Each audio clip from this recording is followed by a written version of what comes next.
Pasintabi po sa mga naghahapunan, viral ngayon ang sinigang sa Baguio City na nakitang may sahog na daga. Pinaiimbestigahan na yan ni Mayor Benjamin Magalong. Narito ang Frontline Report.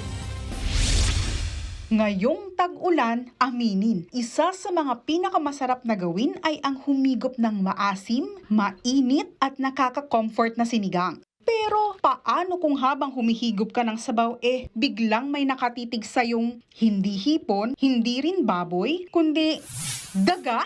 Yan ang tromang hindi in-order ng isang barkada sa Jungle Town sa Baguio City ayon sa viral na post nitong June 13. Ayon sa nag-upload, pagbalik daw niya sa mesa at paghalo sa kanilang sinigang, may kakaibang bagay siyang napansin.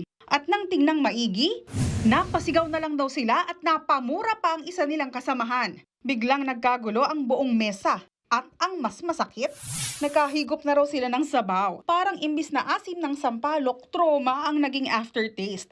Ayon pa sa kanilang post, umaasa sila na may lalapit agad na staff para tulungan sila. Pero ang akusasyon nila, wala raw lumapit, wala ring nagpaliwanag. At nang hilingin daw nila kung pwedeng umalis na sila dahil sa nangyari, na dead mapaumano sila. Ang video ng insidente, umabot na sa mahigit 600,000 views online. Dahil dyan, naglabas ng pahayag ang Jungle Town Baguio. Humingi ito ng paumanhin sa mga customer at inanunsyong pansamantala munang ititigil ang operasyon. Magsasagawa rin daw sila ng general cleaning at pest control para masigurong hindi na mauulit ang insidente. Pero hindi pa rin kontento ang lokal na pamahalaan. Ayon kay Baguio City Mayor Benjamin Magalong, dapat daw dumaan muna sa inspeksyon at makakuha ng sertipikasyon ng establishmento bago muli makapag-operate. Nadiskubre rin daw ng LGU na nagbukas pa umano ang restaurant isang araw matapos mag-viral ang insidente. Ay hindi naman pwedeng basta-basta na lang magbubukas. Kailangan ma-inspect uli.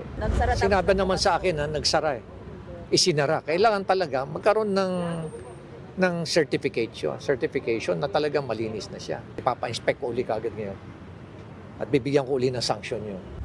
Sabi pa ni Mayor Magalong, may kaukulang parusa raw para sa mga lalabag sa sanitation at food safety rules ng lungsod. Talagang mahigpit tayo dyan. So, after the investigation, magkakaroon ng paratang, magkakaroon ng punishment o penalty yung may-ari ng establishment na yon. At ganun din sa iba. I hope na this will serve as a lesson to all the other establishment that caters to food na kailangan talagang malinis. Kaya paalala ng LGU, kapag may napansin kayong hindi malinis na paghahanda o paghahandle ng pagkain, huwag lang i-post online. I-report din agad sa mga otoridad lalo't sa sinigang, ang dapat lang lumulutang ay gulay, karne at hipon. At dapat walang daga. Nagbabalita mula sa Frontline, Ana Cruz, News 5. Mga kapatid, Cheryl Cosing po. Maging maalam at may pakialam sa mga napapanahong issue at headlines. Mag-follow at mag-subscribe na sa social media pages ng News 5.